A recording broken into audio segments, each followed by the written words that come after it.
Sa video na ito ay pumasok tayo sa mga sinaunang pasilyo ng Jerusalem, isang lungsod na puno ng kwento, kapangyarihan at lihim. Sa lugar na ito, dito nagsimula ang kakaibang kwento ng isang tao na nababalot ng pagiging relihiyoso, pagiging autoridad at malakas din ang impluwensya niya at kasapi din siya sa politika. Ang pangalan niya ay Caiaphas. Mas kilala rin siya bilang Joseph ben Caiaphas mula 18 AD hanggang 36 AD. Hawak niya ang pinakamataas na posisyon sa relihiyon ng Judea, ang pagiging high priest, at hindi iyon simpleng tungkulin. Sa panahong kasi na yon, ang Judea ay nasa ilalim pa ng pamumuno ng mga Romano at ang tunay na may kapangyarihan dito ay ang Roman governor na si Pontius Pilate. Ibig sabihin, bawat kilos ni Caiaphas ay dapat naayon at dapat munang ibalanse sa relihiyon, sa politika at sa galit ng Roma. Sa katunayan, ng kwentong ito ay hindi lang kwentong history,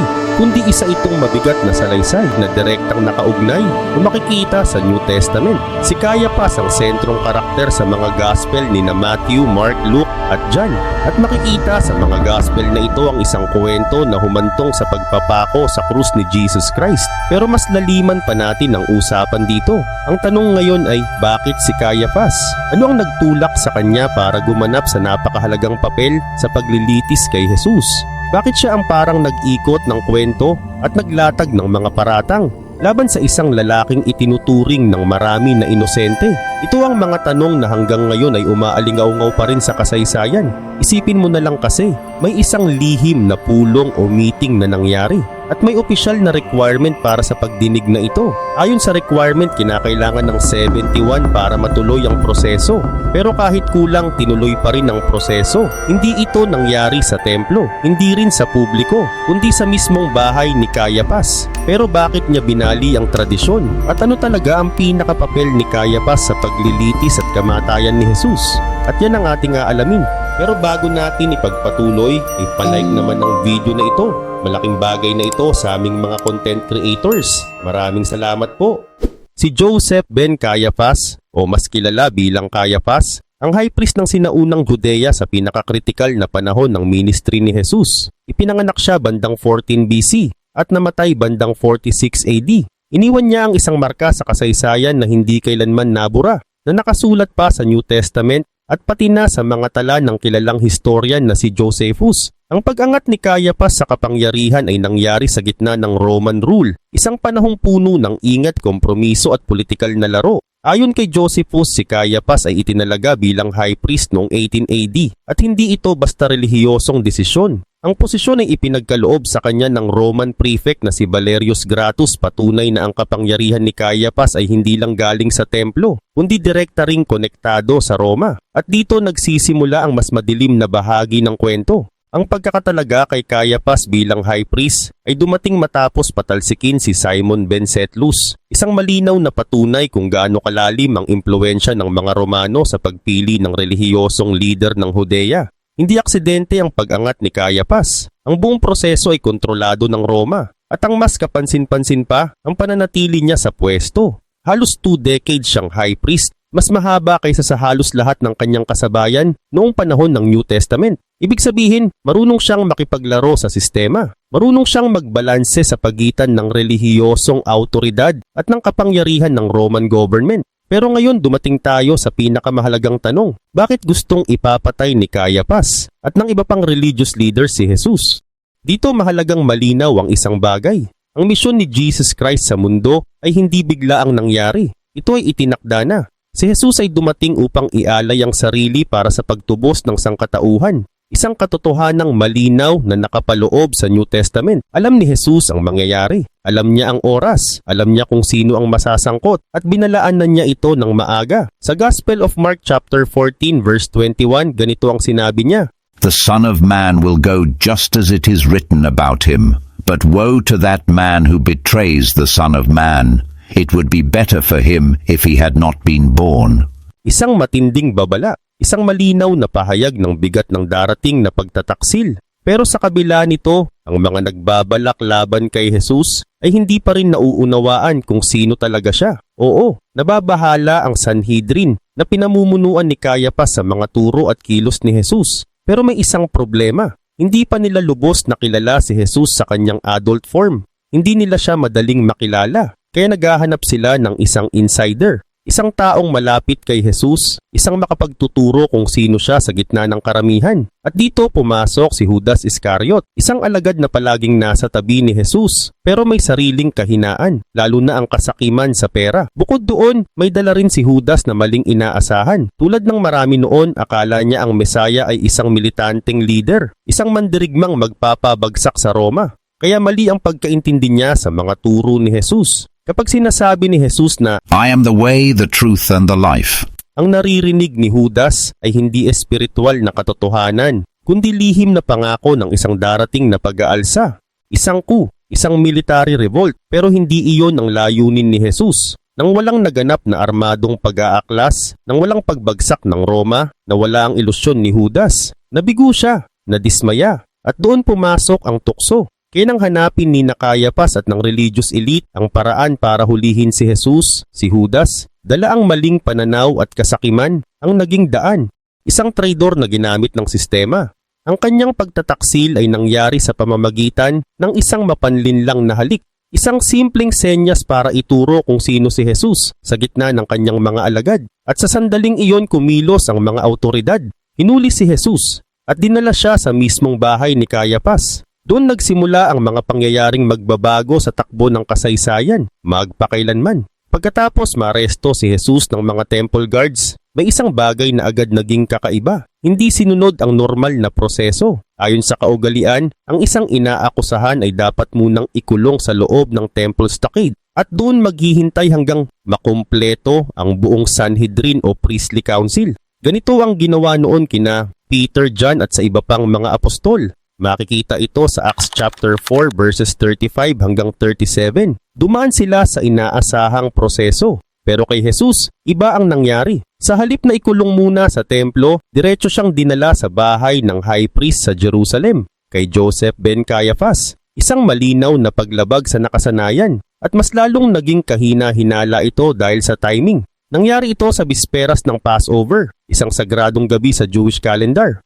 Karaniwan, ang high priest at mga opisyal ay kasama ang pamilya nila sa pagdiriwang, hindi naglilitis ng kaso ng isang Galilean rabbi sa kalagitnaan ng gabi. May isa pang problema, kahit pamarangya ang bahay ni Cayapas, malabong may sapat itong espasyo para sa buong bilang na 71 na miyembro ng Sanhedrin. Lalo na't biglaan ang pagtawag, ibig sabihin hindi buo ang council. At ayon sa salaysay sa Gospel of Mark, ang pagdinig laban kay Jesus ay naganap ng palihim, walang publiko. Walang buong quorum, walang transparency. Ipinapakita nito ang malinaw na intensyon ni Cayapas. Tapusin ang kaso ni Jesus ng mabilis at tahimik kahit wala ang buong Sanhedrin. Ang mga desisyon ay ginagawa sa dilim, sa likod ng saradong pinto, malayong malayo sa itinakdang pamantayan ng batas. Ayon naman sa Gospel of John, may isa pang detalye na lalong nagpapalabo sa kwento.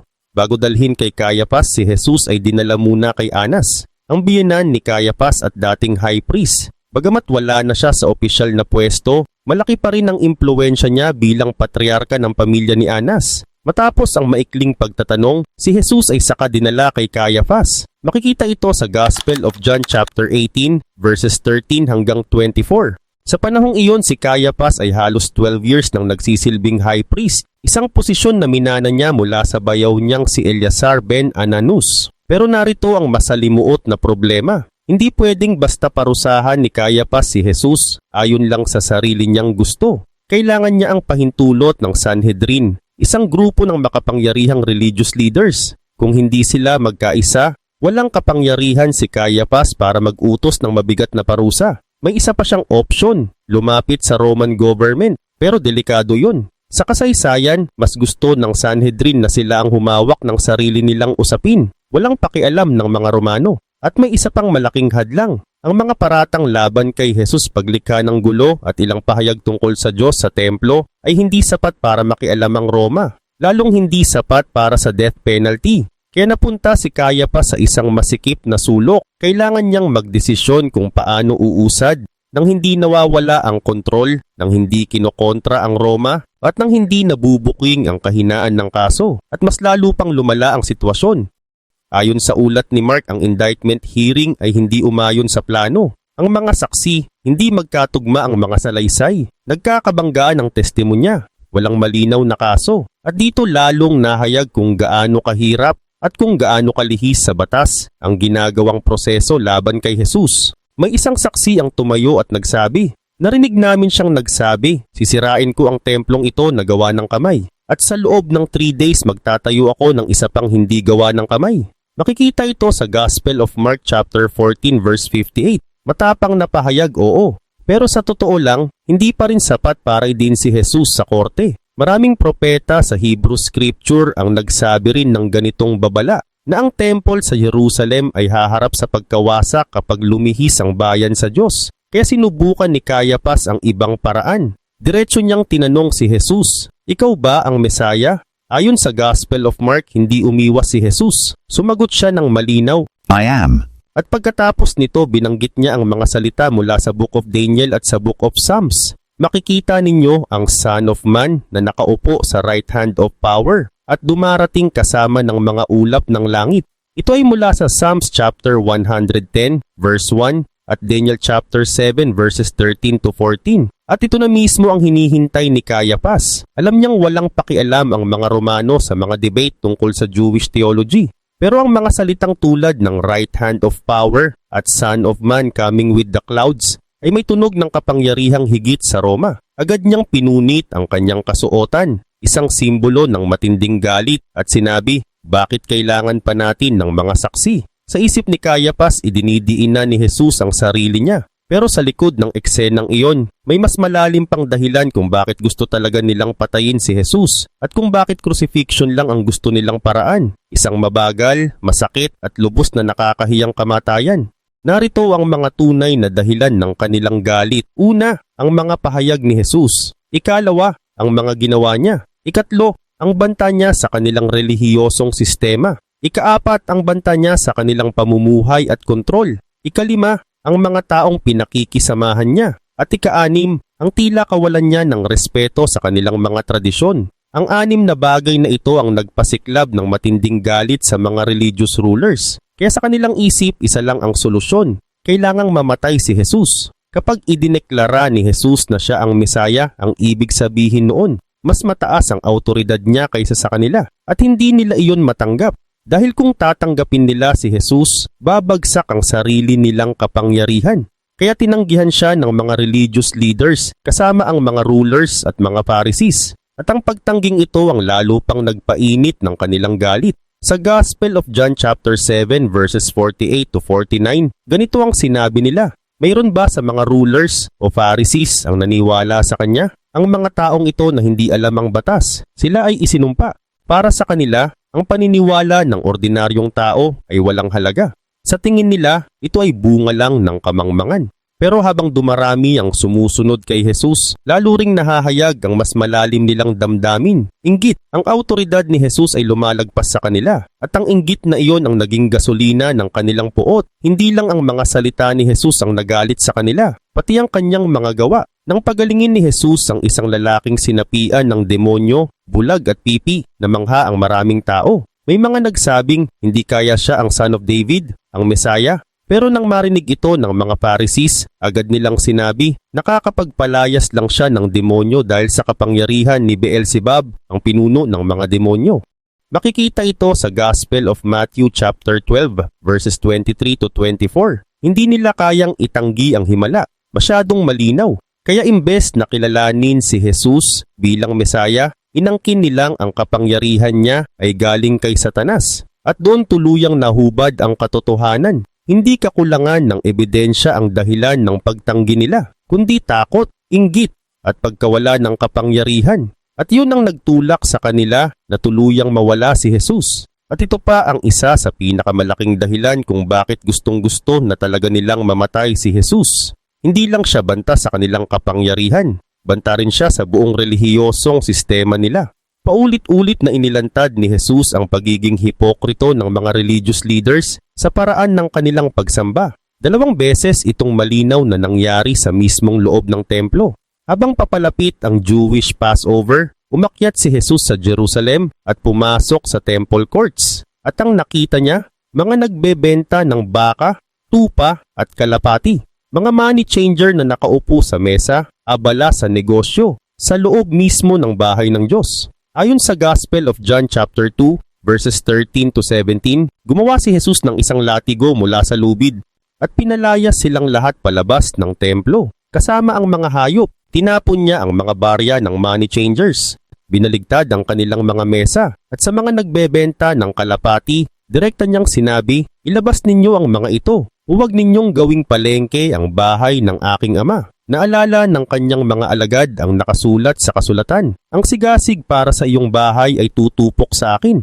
Para sa mga religious leaders, hindi lang ito eskandalo. Isa itong direktang pag-atake sa kanilang autoridad at sa sistemang pinakikinabangan nila.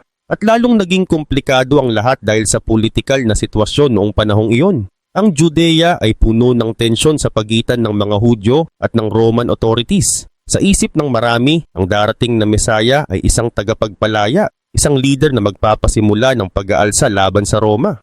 Dahil dito lalo pang kinabahan ang mga religious leaders. Ang kaguluhan sa paligid at ang matinding pananabik ng mga tao para sa kalayaan ay parang apoy na handang magliyab anumang oras. Pero may problema, hindi tugma ang turo ni Jesus sa inaasahan nilang militanteng Mesaya. Imbes na hikayatin ang armadong paglaban, itinuro niya ang spiritual kingdom. Imbes na revolusyon sa espada, revolusyon sa puso. At ang banggaan ng inaasahan ng tao at ng mensahe ni Jesus ay naglagay sa mga religious leaders sa isang delikadong sitwasyon. Hindi lang relihiyon ang nakataya, politika rin. Natatakot sila na kapag lumaki pa ang impluensya ni Jesus, maaring maghiganti ang Roma at kapag nagalit ang Roma, kasama nilang babagsak ang kanilang posisyon, kapangyarihan at buong paraan ng pamumuhay. Kaya mas tumibay ang desisyon nila. Kailangan siyang alisin. Dagdag pa rito, mahigpit ang kapit ng mga religious leaders sa napakaraming rules at tradisyon, lalo na pagdating sa Sabat.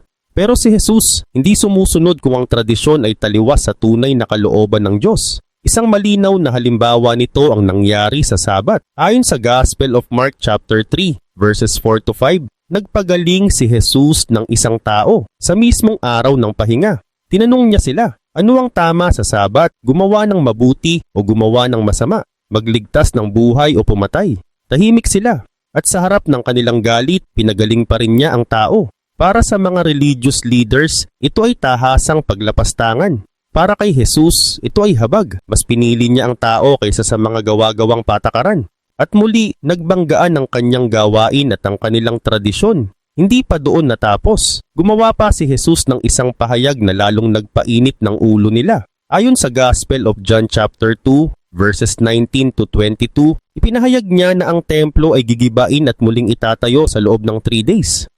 Bagamat metapora ito na tumutukoy sa kanyang katawan, hindi iyon ang narinig ng mga religious leaders. Para sa kanila, ito ay isang paglapastangan sa pinakasagradong simbolo ng kanilang pananampalataya. Ang templo ay sentro ng kultura, relihiyon at kapangyarihan.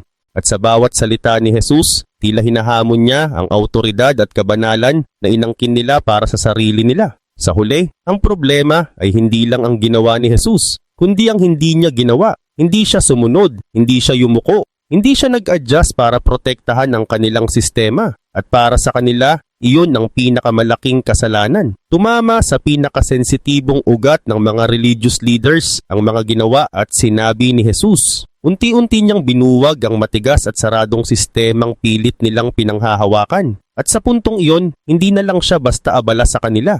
Isa na siyang banta sa umiiral na kaayusan. At dahil doon, napagkaisahan nila ang isang desisyon. Kailangang mamatay si Jesus. Kaya si Caiaphas at ang mga kasamang religious leaders na naroon noong dinala si Jesus sa bahay ni Caiaphas para tanungin. Nang marinig nila ang malinaw na sagot ni Jesus na I am, bilang tugon sa tanong na, are you the Messiah? Yun na ang hudyat. Mayroon na silang dahilan para lumapit sa mga Romano at agad nilang dinala si Jesus kay Pontius Pilate upang siya ay ipapako sa krus. Hindi na sila nagpatumpik-tumpik. Mula sa bahay ni Caiaphas, diretso nilang inihatid si Jesus sa tirahan ng Roman governor. Malinaw ang pakay nila. Hindi na debate, hindi na pagliliti sa relihiyon. Execution na ang gusto nila. Dahil ang kapangyarihan para magpataw ng kamatayan ay hawak lamang ng Roma. Sa harap ni Pilate, naglatag sila ng iba't ibang paratang laban kay Jesus. Pinakadiin nila ang isang akusasyon. Inaangkin daw ni Jesus na siya ang King of the Jews, isang pamagat na pwedeng ituring ng Roma bilang banta sa kanilang pamumuno. Pero nang siyasatin ni Pilate ang kaso, wala siyang makitang sapat na ebidensya para sa isang mabigat na parusa. Ayaw niyang akuin ang responsibilidad. Kaya nang malaman niyang si Jesus ay taga-Galilee, ipinasa niya ang kaso kay Herod Antipas. Si Herod matapos makaharap si Jesus ay wala ring nakitang kasalanan. Kaya ibinalik niya si Jesus kay Pilate. Ngayon nasa alanganing sitwasyon si Pilate. May matinding pressure mula sa mga Jewish leaders. Pero alam niyang walang sala si Jesus. Kaya sinubukan niyang maglatag ng kompromiso. Ayon sa kaugalian, pwede siyang magpalaya ng isang bilanggo para sa mga tao. Iniharap niya ang dalawang pangalan, si Jesus at si Barabas, isang kilalang kriminal. Inaasahan ni Pilate na pipiliin ng tao si Jesus, pero dahil sa impluwensya ng mga chief priests, iba ang nangyari. Pinili ng karamihan si Barabas. At sabay-sabay nilang isigaw, ipako si Jesus sa krus. Sinubukan pa ring umiwas ni Pilate. Hugasan niya ang kanyang mga kamay bilang simbolo na wala raw siyang kasalanan sa mangyayari. Pero sa huli, sumuko rin siya sa pressure. At ibinigay niya si Jesus para ipako sa krus. Sinimulan ni Jesus ang masakit na paglalakbay patungong Golgota. Doon, ipinako siya sa krus kasama ng 2 criminals. Dilim ang bumalot sa lupain. At sa kanyang huling sandali, binigkas ni Jesus ang mga salitang, Father, into your hands I commit my spirit. At matapos iyon, nalagutan siya ng hininga. Doon nagtapos ang kanyang sakripisyong paglalakbay para sa sangkatauhan. Sa Christian theology, ang pagpapako sa krus ay itinuturing na pinakadakilang handog, ang pagtubos ni Jesus para sa kapatawaran ng kasalanan. Ito ay ginugunita taon-taon tuwing Good Friday, bago ang pagdiriwang ng Easter, na sumisimbolo sa kanyang muling pagkabuhay. Hindi eksaktong sinasabi ng Biblia kung ilang araw ang pagitan mula sa pagkakaaresto kay Jesus hanggang sa kanyang kamatayan. Pero batay sa mga salaysay ng Gospel, karaniwang pinaniniwalaan na si Jesus ay inaresto sa gabi ng Maundy Thursday at ipinako sa krus kinabukasan Good Friday. Ibig sabihin, humigit kumulang 1 day mula gabi hanggang hapon ang pagitan ng mga pangyayari. Sa loob ng maikling panahong iyon naganap ang Last Supper, ang panalangin sa Garden of Gethsemane, ang sunod-sunod na paglilitis. Lahat ay mabilis, magkakadugtong, walang pahinga. May kaunting pagkakaiba ang timeline depende sa tradisyon ng bawat Christian denomination at maging ang eksaktong taon ng kamatayan ni Jesus ay patuloy na pinagdedebatehan ng mga historian. Walang iisang petsa na lubusang pinagkakasunduan. Pero sa kabila ng lahat ng iyon, iisa ang malinaw. Ang nangyari kay Jesus ay hindi aksidente. Ito ay bunga ng takot, inggit, kapangyarihan at isang sistemang mas piniling patahimikin ang katotohanan kaysa tanggapin ito. Bagamat walang eksaktong petsang nakasaad sa kasaysayan, karaniwang paniniwala ng mga scholar na ipinako si Jesus sa krus sa unang kalahati ng 1st century AD. Kadalasang inilalagay ng mga pag-aaral ang kanyang pagkamatay sa pagitan ng 30 AD at 33 AD. Mahalagang tandaan, nakakaunti lang ang historical records mula sa panahong iyon. Kaya talagang mahirap tukuyin ang eksaktong taon ng bawat pangyayari. Ngayon dumako tayo sa huling tanong ng kwentong ito. Ano ang nangyari kay Caiaphas matapos mamatay? At ayon sa pananampalataya ng mga Kristiyano, muling mabuhay si Jesus? Ayon sa mga salaysay ng New Testament, nang kumalat ang balita na si Jesus ay muling nabuhay, agad kumilos ang mga religious leaders. Hindi para siyasatin ng katotohanan, kundi para patahimikin ito. Sa Gospel of Matthew chapter 28 verses 11 to 15, isinulat na ang mga chief priests at elders ay nagbigay ng suhol sa mga sundalong nagbabantay sa libingan. Ang utos sa kanila, sabihin daw na ninakaw ng mga alagad ang katawan ni Jesus habang sila ay natutulog sa gabi. Isang malinaw na kasinungalingan. Layunin nitong pigilan ang lumalakas na paniniwala na si Jesus ay muling nabuhay at sirain ang kredibilidad ng kanyang mga alagad. Pero kahit anong takpan ng kasinungalingan, patuloy pa rin kumalat ang mensahe. Lumipas ang mga taon. At ayon sa mga historical records, si Caiaphas ay natanggal sa pwesto bilang high priest.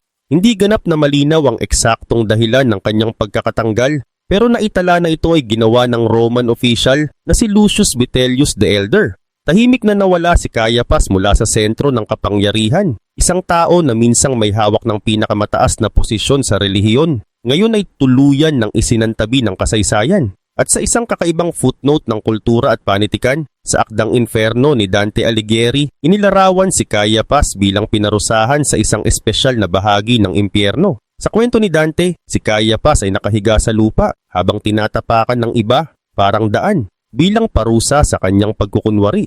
Hindi ito bahagi ng Biblia, pero ipinapakita nito kung paanong tiningnan ng mga sumunod na henerasyon ang kanyang naging papel sa kasaysayan. Ngayon, bago tayo magtapos, narito ang isang tanong para sa iyo. Sa pagitan ni Jesus at ni Judas Iscariot, sino ang naunang namatay? At isa pang mas malalim na tanong, ano sa tingin mo ang nangyari sa kanila pagkatapos ng mga pangyayaring ito?